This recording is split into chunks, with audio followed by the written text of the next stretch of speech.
गीता के प्रथम अध्याय में कुरुक्षेत्र के युद्ध स्थल में सैन्य निरीक्षण का वर्णन किया गया है, जिसे संजय, जो कि श्री व्यास का शिष्य था, अतः उनकी कृपा से संजय पितामह धृतराष्ट्र के कक्ष में बैठे बैठे कुरुक्षेत्र के युद्ध स्थल का दर्शन कर सकता था।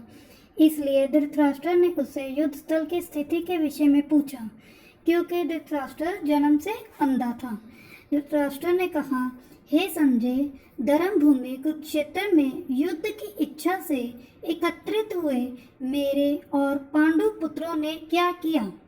संजय ने कहा, हे राजन, पांडवों द्वारा सेना की व्यूह रचना देखकर राजा दुर्योधन अपने गुरु सेनापति द्रोणाचार्य के पास जाकर उनको स्थिति की गंभीरता से अवगत कराते हैं और ये कहते हैं, हे आचार्य, पांडव पुत्रों की विशाल सेना को देखें, जिसे आपके बुद्धिमान शिष्य द्रुपद के पुत्र धृष्टद्युम्न ने इतने कौशल से व्यवस्थित किया है।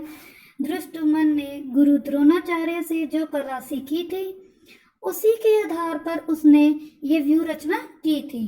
दुर्योधन बताते हैं कि पांडवों की सेना में भीम तथा अर्जुन के समान युद्ध करने वाले वीर धुरंधर हैं, यथा महारथी युयुधान, विराट तथा द्रुपद। इनके साथ ही धृष्टकेतु, चेकितान, काशीराज, कुंतीभोज जैसे महान शक्तिशाली योद्धा भी हैं। पराक्रमी युद्धमन्यु अत्यंत शक्तिशाली उत्तमभोजा, सुभद्रा का पुत्र तथा द्रौपदी के पुत्र, ये सभी महारथी हैं। किंतु हे ब्रह्मा श्रेष्ठ गुरु द्रोणाचार्य, आपकी सूचना के लिए मैं अपनी सेना के उन नायकों के विषय में बताना चाहूँगा जो मेरी यानी दुर्योधन की सेना को संचालित करने में विशेष रूप से निपुण है। मेरी सेना में स्वयं आप, भीष्म पितामह, कर्ण, अश्वत्थामा, विकर्ण तथा सोमदत्त का पुत्र भूरिश्रवा आदि है, जो युद्ध में सदैव विजयी रहे हैं। ऐसे अन्य अनेक वीर भी हैं जो मेरे लिए अपना जीवन त्याग करने के लिए तैयार हैं। वे विविध प्रकार के हथियारों से सुसज्जित है और युद्ध विद्या में निपुण हैं। हे गुरुवर, हमारी शक्ति अपरिमेय है और हम सब भली भांति संरक्षित हैं, जबकि पांडवों की शक्ति भीम द्वारा भली भांति संरक्षित होकर भी सीमित है। इसलिए आप सभी अपनी अपनी जगह पर स्थित रहते हुए निस्संदेह भीष्म पितामह की ही सब ओर से रक्षा करें। कौरवों में वृद्ध बड़े प्रतापी पितामह भीष्म ने उस दुर्योधन के हृदय में हर्ष उत्पन्न करते हुए उच्च स्वर से सिंह की दहाड़ के समान गरज कर शंख बजाया। इसके पश्चात ही शंख और नगाड़े तथा डोल, मृदंग और नरसंगे एक साथ ही बज उठे। उनका ये शब्द बड़ा भयंकर हुआ। इसके अनंतर सफेद घोड़ों के रथ में बैठे हुए श्री कृष्ण महाराज और अर्जुन ने भी अलौकिक शंख बजाए। श्री कृष्ण महाराज ने पच्चजन्य नामक, अर्जुन ने देवदत्त नामक और भयानक करम का भीमसेन ने पौंड्र नामक महाशंख बजाया। कुंती पुत्र राजा युधिष्ठिर ने अनंत विजय नामक और नकुल तथा सहदेव ने सुघोष और मणि पुष्पक नामक शंख बजाए। श्रेष्ठ धनुष्वान काशीराज और महारथी शिखंडी एवं धृष्टद्युम्न तथा राजा विराट और अजय सात्यक, राजा द्रुपद एवं द्रौपदी के पांचों पुत्र और बड़ी भुजा वाले सुभद्रा पुत्र अभिमन्यु, इन सभी ने हे राजन सब ओर से अलग अलग शंख बजाए और उस भयानक शब्द से आकाश और पृथ्वी को भी गुरजाते हुए धृतराष्ट्रों के अर्थात आपके पक्ष वालों के हृदय विदीर्ण कर दिए।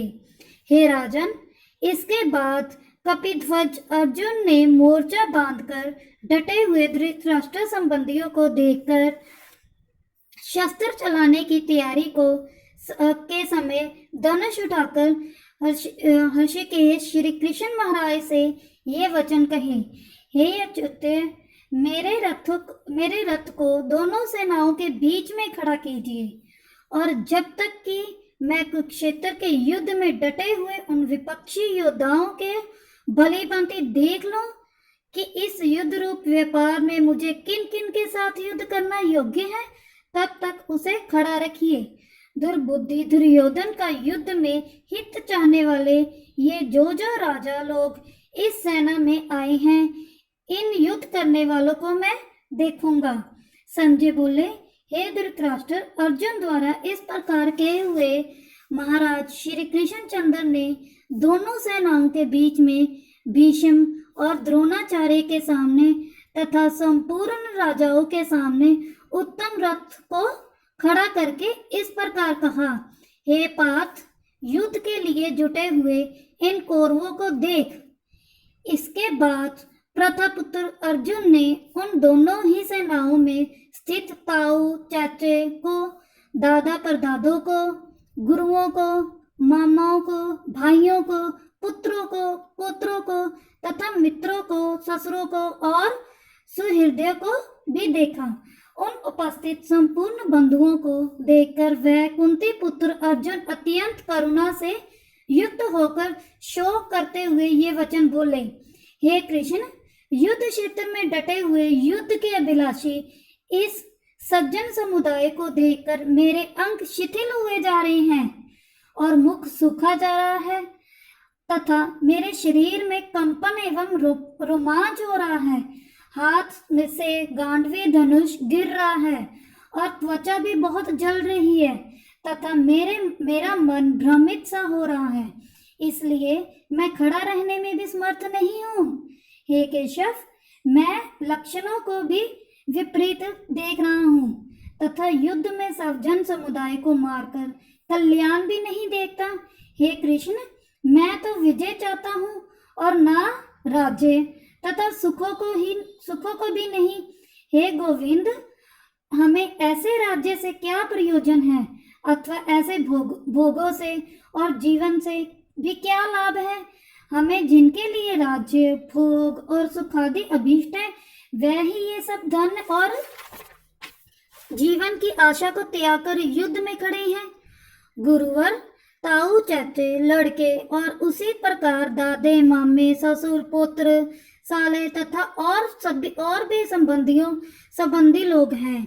मधुसूदन, मुझे मरने पर अर्थात 3 लोगों के राज्य के लिए भी मैं उस सभी को मारना नहीं चाहता, फिर पृथ्वी के लिए तो कहना ही क्या है। हे जनार्दन, धृतराष्ट्र के पुत्रों को मारकर हमें क्या प्रसन्नता होगी। इनके आतताइयों को मारकर तो हमें पाप ही लगेगा। हे माधव, अपने ही बांधव धृतराष्ट्र के पुत्रों को मारने के लिए हम योग्य नहीं हैं, क्योंकि अपने ही कुटुंब को मारकर हम कैसे सुखी होंगे। यद्यपि लोभ से भ्रष्ट हुए ये लोग कुल के नाश से उत्पन्न दोष को और मित्रों से विरोध करने में पाप को नहीं देखता। मैं भी हे जनार्दन, कुल के नाश से उत्पन्न दोष को जानने वाले हम लोगों को इस पाप से हटने के लिए क्यों नहीं विचार करना चाहिए। कुल के नाश से सनातन धर्म नष्ट हो जाते हैं। धर्म के नाश होने पर संपूर्ण कुल में पाप भी बहुत फैल जाता है। हे कृष्ण, पाप के अधिक बढ़ जाने से कुल की स्त्रियां अत्यंत दूषित हो जाती है और स्त्रियों के दूषित हो जाने पर वर्ण संकर्ण उत्पन्न होता है। वर्ण संकर्ण कुल घातियों को और कुलों को नरक में ले जाने के लिए होता है। लुप्त हुए पिंड और जल की क्रिया वाले अर्थात श्राद्ध और तर्पण से वंचित इनके पितृलोक भी अधोगति को प्राप्त होते हैं। इन वर्ण संकारक दोषों के कुल घातियों के सनातन कुल धर्म और जाति धर्म नष्ट हो जाते हैं। हे जनार्दन, जिनका कुल धर्म नष्ट हो गया। ऐसे मनुष्य का निश्चित काल तक नरक में वास होता है, ऐसा हमें सुनने में आया है। हम लोग बुद्धिमान होकर भी महान पाप करने को तैयार हो गए हैं, जो राज्य और सुख के लोभ से स्वजनों को मारने के लिए उद्धत हो गए हैं। यदि मुझ शस्त्र रहित एवं सामना ना करने वाले को शस्त्र हाथ में लिए हुए धृतराष्ट्र के पुत्र रण में मार डाले, तो वह मरना भी मेरे लिए अधिक कल्याणकारक होगा। संजय बोले, रणभूमि में शोक से उद्विग्न मन वाले अर्जुन इस प्रकार कहकर बाण सहित धनुष को त्याग कर रथ के पिछले भाग में बैठ गए। यहाँ तक प्रथम अध्याय समाप्त होता है। साथियों, अगर आपको ये वीडियो अच्छी लगे तो प्लीज़ लाइक, शेयर और चैनल को सब्सक्राइब जरूर करना। नमस्कार, मिलते हैं अगली वीडियो में हमारे दूसरे अध्याय के साथ।